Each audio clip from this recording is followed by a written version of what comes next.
So quite often you'll see in Torah phrases that will counterpoint one set of actions by one group of people or one person against actions of another. Right. So Hein Am Echad versus Hein Am Levadad Yishkon, when you use Hein Am together and you then add a different outcome if you have people with equal potential and one uses it properly and one uses it improperly.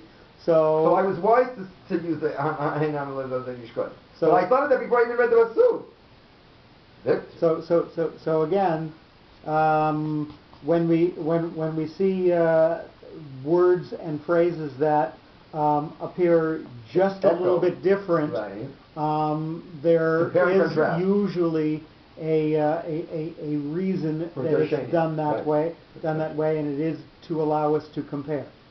So we are still on the concept of Hein, that the way that this generation is going to be dealt with is going to be separate from the way that the Dor HaMabul, the generation of the flood, was dealt with, because there it was an attempt to eradicate physical acts, and here it's an attempt to eradicate thoughts and thought patterns. So because the thought patterns had not been dealt with before, this is going to be a punishment that is going to deal with a different level of sin that still had not been erased by the threat of simply annihilating life.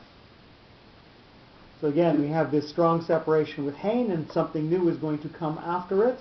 So you're saying also punishment fits the crime, like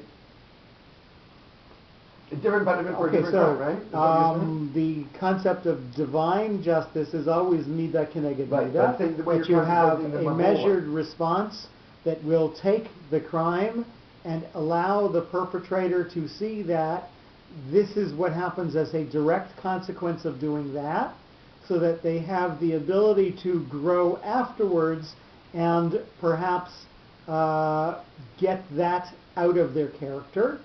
Sometimes we have the point where an individual has reached such a level that there is no way for that individual to correct what he has done. It is going to be something that is in him forever, and it is going to be beyond his ability to repent, and he is given a death that still allows an afterlife with redemption for what he has done.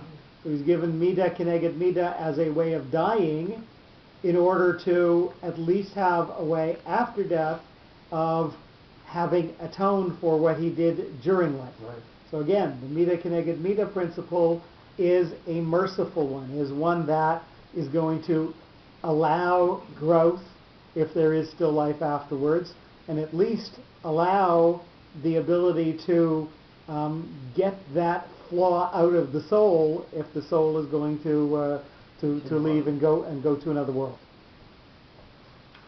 And a nation with a mapach. So this is going to take the broad concept that we had from before and narrow it down to a focused point as we go forward. What about Safa? Echad, number 5. Did we do No, we did number 4. We're doing number 4. Right. A nation, that's the one with the mapach. That's like the Safa, a nation, number 4. However, a nation could not be inculpably clear when the elected leaders were committing horrendous crimes versus their subordinates, as stressed by the shape of the reading mark. So we're introducing things here that really we hadn't introduced before in terms of the leaders being not nice to those under in their charge.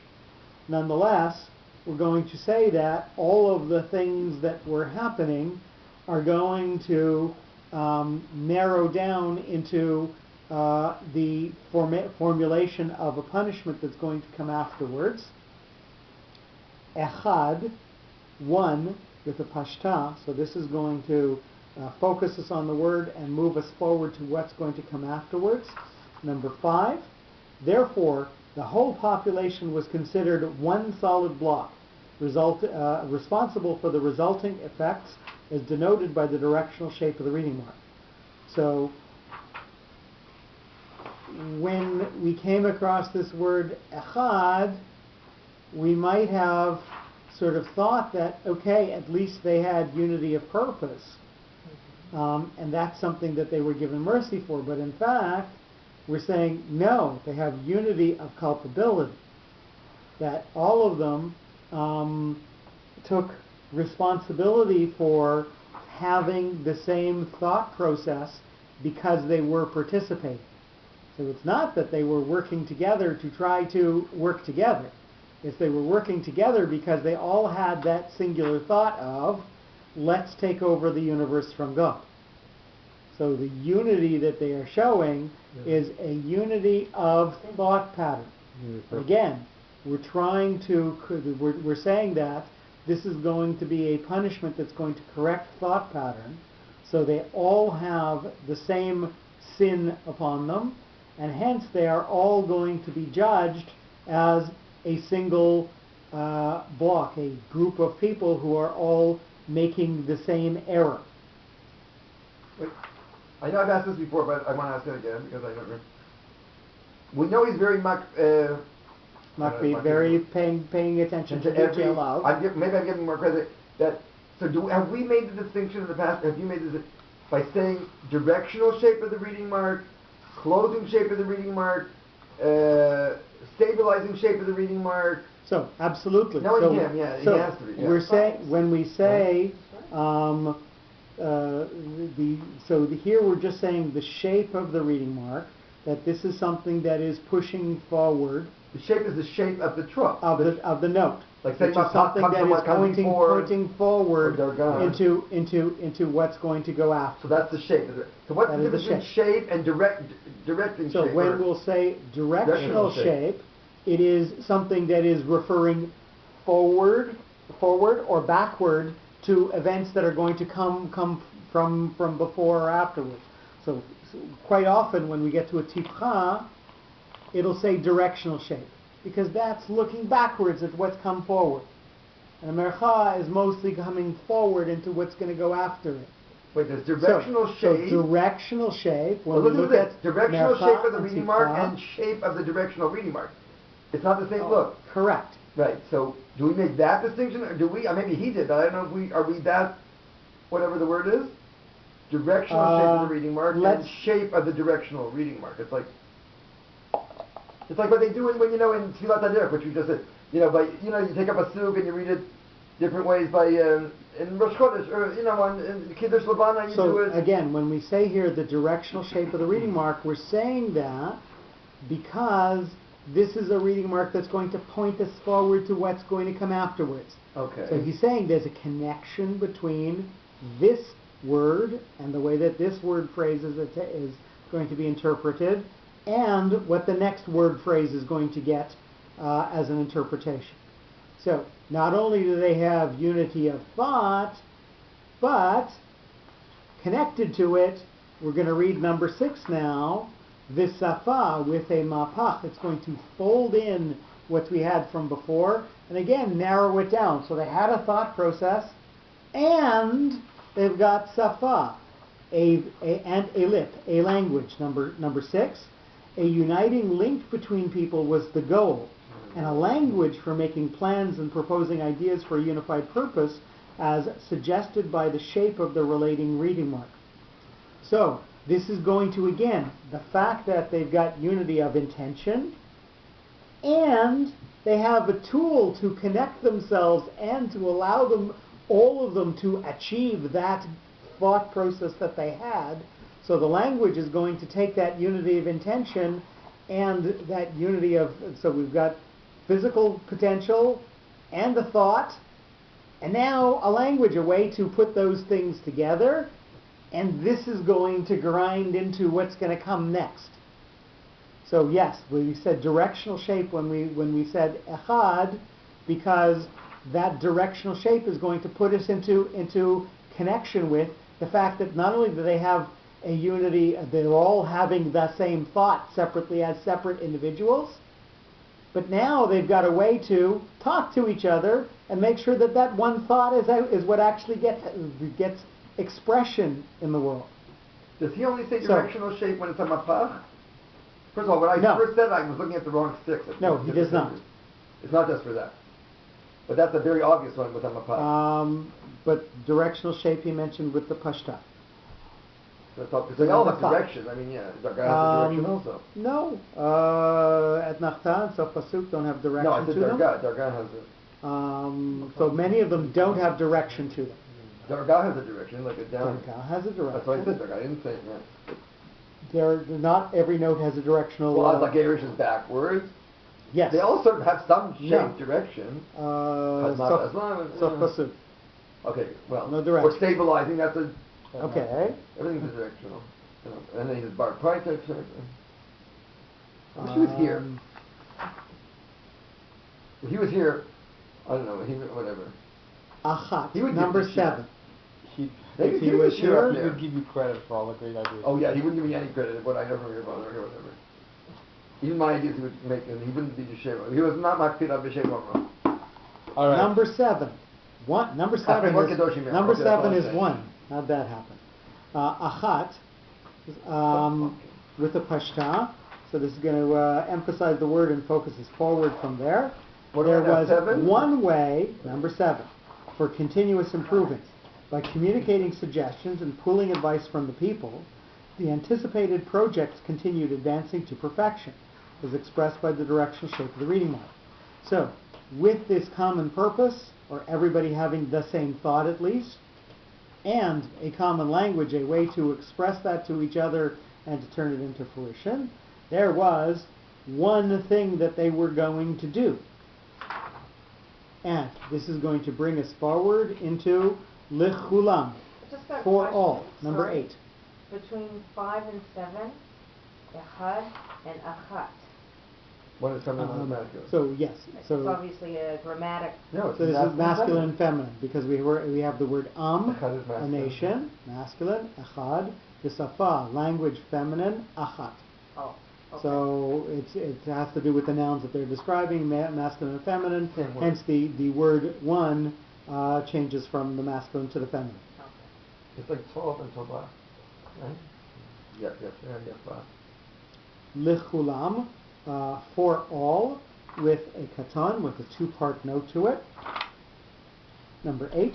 Thus, ideas and suggestions for each participating individual with a benefit for all who dwelled in that location, as specified by the bipartite shape of the reading mark. All right, can I just make one comment? That you'll find this interesting, Corinne. The word kulam, right? Means everybody, all inclusive. The letters, not the lit, this just means 2. Kulam is 3 letters in a row in Hebrew and in the middle of the Hebrew alphabet.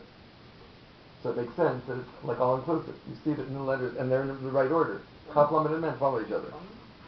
You like that comment? I said it for you. Can I see that? That was a picture. That was an Alan, actually. My code name is Victor. Alan, a.k.a. Victor, gets a lot of credit on this week's take because we've had lots of salient and very well thought out comments. Lichulam, for all. And again, this has the 2-part idea that they are having individual ideas which are turning into a group effort. What word are you on now? We're doing number 9. Vizeh, and this with the tipcha. So this is a directional reading mark because it's going to point us backwards at what's happened from before and pause slightly afterwards. And this, number 9, the amalgamation of particular concepts had steadily widened the scope of the approach, and this promoted the gigantic progress of the undertakings to the benefit of the community as referred backwards by the directional shape of the reading mark. So, because they have all of these things working for them, a single thought, and a language that joins them together, and they are going to use this unity to try to advance the project. All of these things are going to allow this to be something that is going to move forward. So we're looking backwards, and I'm going to pause there. This is what they were all taking and pushing into one thing, and this, pause, number 10, Hachilam, made them start with a munach. So this is going to be separated out from what has come from before and move us forward into what's going to go on. The ideological and technical expansions made them start to rise above other nations to whom only physical overwhelming was the main purpose of living, adhering to the law of the jungle, as illustrated by the shape of the reading mark. So they are going to separate themselves out from any other nation who is living at that time, who is just living to try to survive and overcome, because now they have a unity of purpose that's going to try to make them go to the next level, as it were. So they're going to be separated out, and it's going to move them forward into la'asot, for doing, with the stabilizing etnachta, and perhaps something looking upwards. The theoretical achievements were only a preliminary and a preparation for doing new things, creating innovations and improvements, transferring ideas into reality as conveyed by the stabilizing shape of the reading mark. So again, they were using the tool of having one thought and an ability to communicate it and the ability to actualize it into something that had potential to be other great things that would be created out of this unity of purpose and communication and skills. It's interesting that because the bezeh is referring, it sounds like it's a singular thing, right? And this, it's like the hi shamda. The hi refers to like an antecedent. So bezeh, it's a, in context, it's paralleling what the whole thing is after, but it's referring to really three different things, right? The am echad, the safa echad, or at least two, but it's bezeh. So it's interesting that the word, instead of saying ve'ela maybe, ve'elu, these qualities, so even, because it's talking about unity of purpose, so the word that they use is a single word. I'm saying using bezeh as opposed to ve'elu. Because really it's referring to safa echad and am echad. So neither of those things by themselves, am echad or safa echad, would have been enough to do this. So if everybody had the same idea, but they couldn't communicate with each other, nothing would have happened. But and if everybody had the ability to communicate, but they wanted to do something different, nothing could have happened. So it was the fact that those things were combined together into a singular thing. Right. So zeh, we use the singular, not the plural there. Whereas, as opposed to God's name, God is obviously unity. The whole thing, Shema Yisrael Hashem, but the word God itself, Elohim, is a plural word because it comes from Elah. All these things that look on the surface as separate things, as really there's a unity to it. So the word God itself looks like it's a plural word. It is, like the form of it. But it's singular. So here it's the opposite. Plural things that come in as one, and there it's one that looks like plural. So it's... The word Elohim, I just start commenting on the word Elohim. It has Elah in it, which is a plurality, and yet it's God.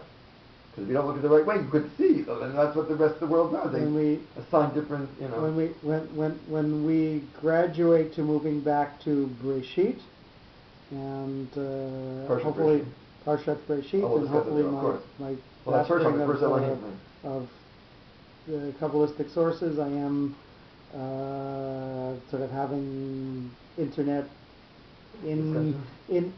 infrequent shiurim with somebody on this, and hopefully I'll get better at it. We will get back to trying to define the languages of God's name with more precision. But for now, we will suffice with Alan's insightful words, and we will move on. And now, with a pashta, and this is going to move us forward to what's going to come afterwards. Number 12. They have shown unlimited capabilities, achieving grotesque levels. And now the time had come to restrain their enormous impetus, as directed by as depicted by the directional shape of the related reading mark. So all of this is going to bring them forward into what they are going to do next, or what their achievement is going to be, i.e. that they are trying to get control over both earth and heaven. And we have a side note. Go ahead, Alan. I just read for the first, I can't believe I didn't think of it until now. The word atah, because I was just about to tell Corinne that atah is with an ayin instead of an aleph. But atah meaning now is a time thing. And itah, itah achishana, it comes from the word eight. Did you ever make that? I never made that. Atah, because it's ayin tav, is a zman thing. How could I not notice that so much? It's Lo Yibatzer. When was Lo Yibatzer mentioned before? Or am I thinking this one? Lo Yibatzer. Have we had that ever? Or am I that's going to... Does that sound familiar? Or maybe I'm getting it from here. I know I've seen that somewhere. Maybe I saw it. So there's a town that... No, Betzer. Betzer. Yeah, but... was that on your Miklat, wasn't it? Betzer. That's one of the 6 Arei Miklat. Mm-hmm. On the other side of the Jordan. Yes. But this word form doesn't come before, to the best of my knowledge. So maybe it's from here then. Yeah, okay. That's not interesting. And what does it come? The atah, and now number 12, we have yet another comment on that. The atah is an expression of appropriate timing, good Alan, in connection with an event or situation comparable to something that we haven't studied yet, and we'll get back to. So again, atah from the word 8, time. So again, we're saying that this is an expression of time. And you know what? Since you mentioned being, we're not on Lo Yibatzer yet? We are on Lo Yibatzer. So when you said Betzer, Lo Yibatzer, Mifsar is connected also, which is like a fortress. It's restricted. And Betzer was, you went to an Ir Miklat because you were restricted from the rest of your safety, their refuge. So it is connected to. Batsor is a famine. Oh, okay. Mm-hmm. Which is also a restriction. So, but even you see it more with Betzer, the Ir Miklat, and a Mifsar. Lo Yibatzer, nothing will be restricted. Number 13, with a munach. So this is separated out from what's come from before, and mostly going to lead into what's going to go afterwards. After those people had broken barriers of human limitations, revealing even secrets of life, nothing will be restricted from their reach, as signified by the shape of the reading mark. Now this does have an echo. Okay, sorry. Go ahead. No, this is an echo. Where has that similar thing been made, that type of statement? It's by when he ate from the it's a chayim. He says, "Oh, now nothing. They'll live forever if I don't put my foot down." Remember, that's when he kissed him in Gan Eden. It's a very similar sentiment, right? Look at they've gotten this far in the flood. Nothing will. If I don't stop it now, who knows what'll live? And that was the same sentiment by Eitz HaChaim. If I don't limit their things to 120 years, they'll live forever. I'm thinking we have the word viatah there again. I think viatah pen yishlach yado. I'm talking about the whole. So I think. Oh yeah. Yeah, viatah is it, not Lo Yibatzer. No, but I'm saying that whole idea without the same word. Yes. Is that's called the leitmotif or something. If you hear it in the. Because it brings it. Viatah pen yishlach yado. Right. So again. Also viatah. So yeah. There's the viatah. So we have the idea of at this time, if no intervention is made, then other things are going to continue. So again, we have a thematic word that's telling us that God is putting a stop to something in a time-related fashion. Lo Yibatzer, number 13. After those people have broken barriers of human limitation, so we're going to say that they are going to create a new reality that is going to be untenable. So it's going to be different from what was before, and hence a sharp demarcation moving forward into mayhem from them with the 2-part katon. Does that make a good pun? If God doesn't intervene, and now there will be mayhem. Victor, you are hot today. Number 14, by their cumulative knowledge and steady research, secret laws of nature could not be kept secret from them forever. Thus, someone might discover them, at least in part, as portrayed by the bipartite shape of the reading mark. So, things that were not known to them before may be known to them in the future, and they might use them for good or they might use them for bad. Hence we have this two-part reading mark. Kol, most, with a tavir. So this is a sheltering note with a pause. Number 15. Their inventions appear to be quite diversified, and most of them might have dangerous potential, exposing the threat of the original tree of knowledge, as symbolized by the shape of the reading mark. But why is kol most? You think most is just part of kol is everything, not most. So there has been consistent interpretation of the word kol as most throughout the Targum. So because like most is most a superlative or is it most? So it is, but in that way it's like it is everything. A superlative is like the most. So I thought of most as like part of the earth or whatever. By the way, so agreed. Most seems to be less than all. Right. On one hand, but when most is a superlative, and there it is like the topic. But just, this is so funny. I used the word anticipated, and I didn't see that I was reading the word anticipated. I'm going to anticipate before you get to yozma, but yozma is a modern Hebrew word that means initiative, which is what it's really, you know what I mean? Yozma means initiative in Hebrew. Zamamu, oh, like they climbed, I just, okay. What? You're mumbling, I can't hear. We'll get to it when we get to that word. Okay. We're saying that the things that they were collaborating on were going to lead them to a place where they could perhaps glean secrets that were beyond their level to control. While they had the stabilizing influence of being basics of the universe, this was not things that were meant for man to control. What were you talking about now? Kol. We're still on most. Oh. So why does it have a tavir, something that's stabilizing? Because these are building blocks of the universe. That has stability to it. But it was certainly something that man, at least at this stage, was certainly not capable of mastering. That, asher, with a mercha, lightly focusing us backwards, but mostly pushing us forward into what's going to go on afterwards.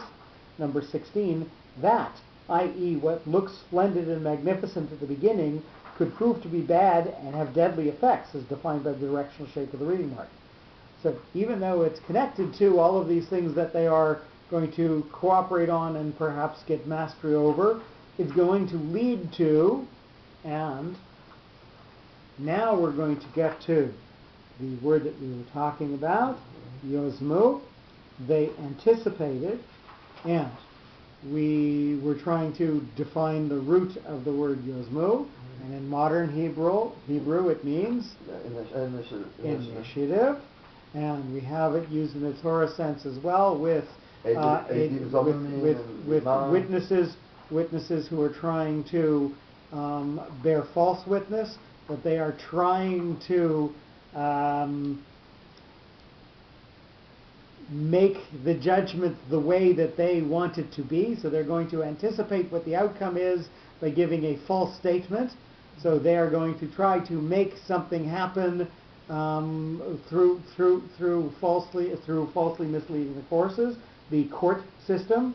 So they're going to anticipate a judgment based on their falseness. Yes. Also, not related word. Wasn't one of those nations that we talked about? We were at Kaptarim. Wasn't one Zamzumim or something? Zamzumim. So I'm sure that it's related somewhere there. You see that they were obviously a flawed people. They were known as the Zamzumim. They were obviously bad people. The way Plishtim, remember I told you, means invaders? The word Liflosh means to invade. So their very name is their essence. They anticipated with a tipcha. This is going to focus us backwards on what has come from before. Share that. And it's going to close the phrase. Number 17. That could be any card. Number 17, they anticipated. Even they anticipated that their advancements would be applied for peaceful purposes, but at a certain time they would be utilized for murder and subduing, as affirmed by the closing shape of the directional reading mark. So, even though their original intentions were good, they also knew that they would be able to wield whatever power and advancements that they had and bend them to their purposes and do what they wanted with them, i.e. to control both heaven and earth. Interesting. Good segue, because we were talking about counterpointing before. I'm very sensitive to the way that the sound, Asher Yazmu La'asot, rings, at least to my thing, is the end of the creation, Asher Bara Elohim La'asot. So he uses it for Asher Bara Elohim La'asot for good, and they're using Asher Yazmu La'asot. No, that's not too far-fetched, I don't think.